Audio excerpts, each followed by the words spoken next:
Good morning student, class 12 subject physics unit 4 chapter 2 topic हमारे पास एक important topic है AC circuit containing resistance, inductance and capacitance. यानी कि तीनों जो हमने अलग अलग करके अभी निकाले थे उनको अगर हम एक साथ एक सर्किट के अंदर सीरीज के अंदर जोड़ कर करेंगे तो हमारे पास क्या होगा।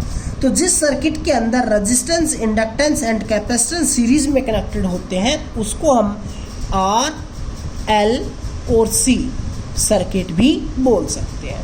तो हमने क्या किया, एक रेजिस्टेंस, एक इंडक्टेंस और एक कैपेसिटेंस को सीरीज में कनेक्टेड कर लिया है और उसको एक अल्टरनेटिंग ईएमएफ के साथ जोड़ दिया है। अल्टरनेटिंग ईएमएफ ले लेते हैं E that is equals to E naught sine omega T. जो हमने रेजिस्टेंस लिया वो प्योर रेजिस्टेंस होना चाहिए, प्योर इंडक्टर होना चाहिए और आइडियल कैपेसिटर होना चाहिए जो हमने कनेक्ट किया है। अब देखो, potential across resistance is V R मान लेते हैं, potential across inductor is V L and potential drop across V capacitor is V C. ठीक है, तो अब जो इस सर्किट के अंदर से करंट फ्लो होगा वो इस डायरेक्शन में होगा। यहाँ पर देखेंगे तो इस डायरेक्शन में होगा और जब ये तीनों सीरीज के अंदर कनेक्टेड है तो तीनों के अक्रॉस करंट इस डायरेक्शन में होगा। तो हम करंट की बात करते हैं तो आई जो है वो तीनों का सेम डायरेक्शन के अंदर रखेंगे, लेकिन वी जो पोटेंशियल ड्रॉप के डायरेक्शन है वो चेंज कर लेंगे। तो पोटेंशियल ड्रॉप अक्रॉस आर, जब हमने ओनली रेजिस्टेंस का सर्किट यूज किया था तो वहां पर हमारे पास आई और आर की सेम डायरेक्शन आ रही थी, इसलिए पोटेंशियल ड्रॉप अक्रॉस रेजिस्टेंस की डायरेक्शन भी यही हो जाएगी। लेकिन जब हम बात करते हैं इंडक्टर की तो उसके अंदर जो पोटेंशियल होता है वो करंट से 90 डिग्री प्लस होता है, मीन्स वी एल की डायरेक्शन हो जाएगी ये। लेकिन अगर हम बात करते हैं कैपेसिटर की तो करंट से 90 डिग्री पीछे होता है, बिहाइंड होता है, तो उसके अंदर वीसी की डायरेक्शन हो जाएगी ये।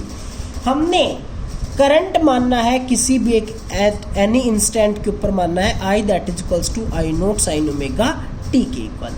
तो पोटेंशियल ड्रॉप अक्रॉस आर के इक्वल क्या लिखा जाता है, V that is equals to I into R. तो मैक्सिमम वोल्टेज अक्रॉस आर के अक्रॉस क्या हो जाएगी, V R that is equals to I naught, यानी कि maximum current into resistance. Current phase I naught is represented along O X and we are is represented along ओ ए। यहाँ पर हमने एक डायग्राम लिया है जिसके अंदर करंट फेज जो है वो क्या किससे रिप्रेजेंट, आई नोट जो है किससे रिप्रेजेंट किया गया है, ओ एक्स से। ये ओ है, ये एक्स है, इस डायरेक्शन के अंदर। वी आर की डायरेक्शन भी क्या होगी, ओ ए, यानी कि इसी सेम डायरेक्शन के अंदर होगी जो अभी हमने यहाँ पर भी रिप्रेजेंटेशन किया है। हम बात करते हैं इंडक्टर की तो मैक्सिमम वोल्टेज अक्रॉस इंडक्टर क्या होगा, V L that is equals to I naught X L के इक्वल होगा।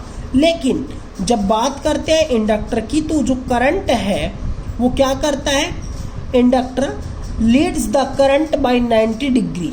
वोल्टेज जो है, voltage across the inductor leads the current by 90 degree.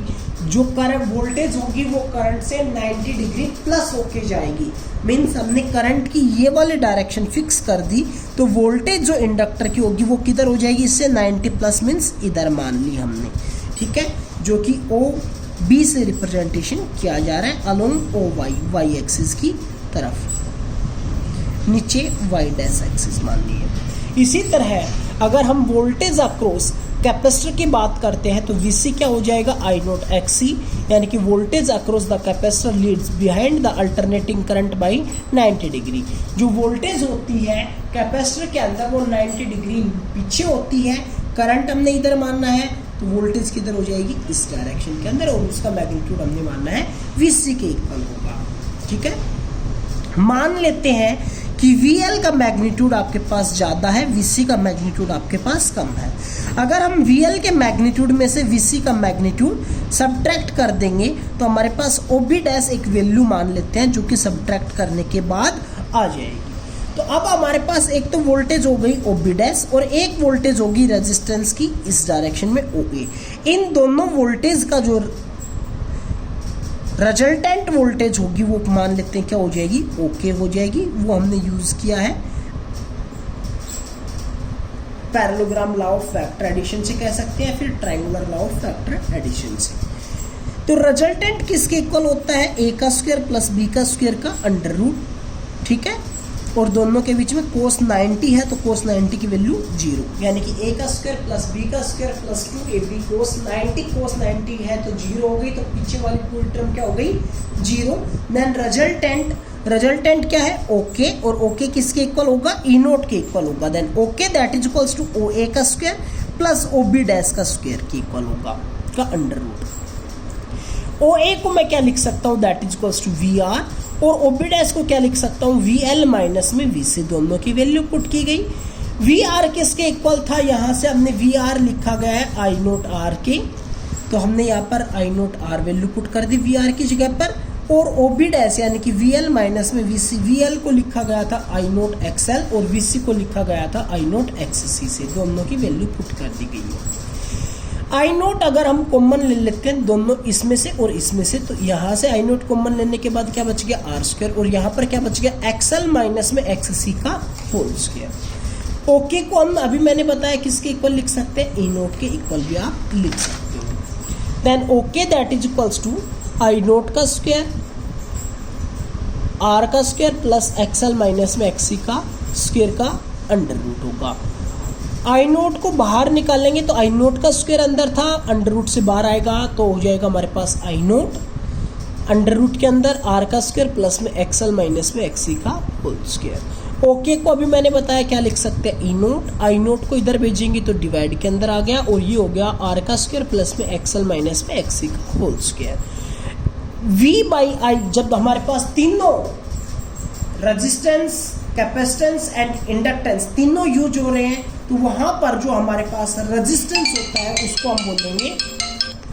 उसको हम बोलेंगे इम्पीडेंस, यानी कि जेड से रिप्रेजेंटेशन किया जाएगा। तो total effective resistance of RLC circuit हमारे पास क्या हो जाएगा 10 पाई हमारे पास ए के बाई ओ ए के को हम लिख सकते हैं O B dash by O A, और ओ बी डैश को हो गया वी एल माइनस में V C by V are.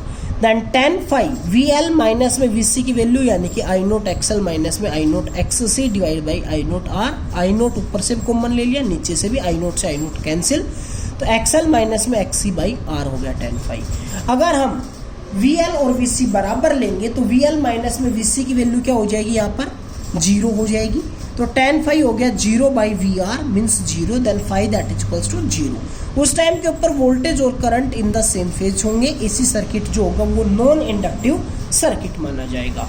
अगर हम मान लेते हैं XL is greater than to XC, then 10 हमारे पास क्या आएगा, एक पॉजिटिव नंबर आएगा। जब 10 पॉजिटिव है तो 5 भी क्या होगा, एक पॉजिटिव होगा, तो एसी सर्किट हमारे पास क्या होगा, इंडक्टेंस डोमेन सर्किट कहलाएगा।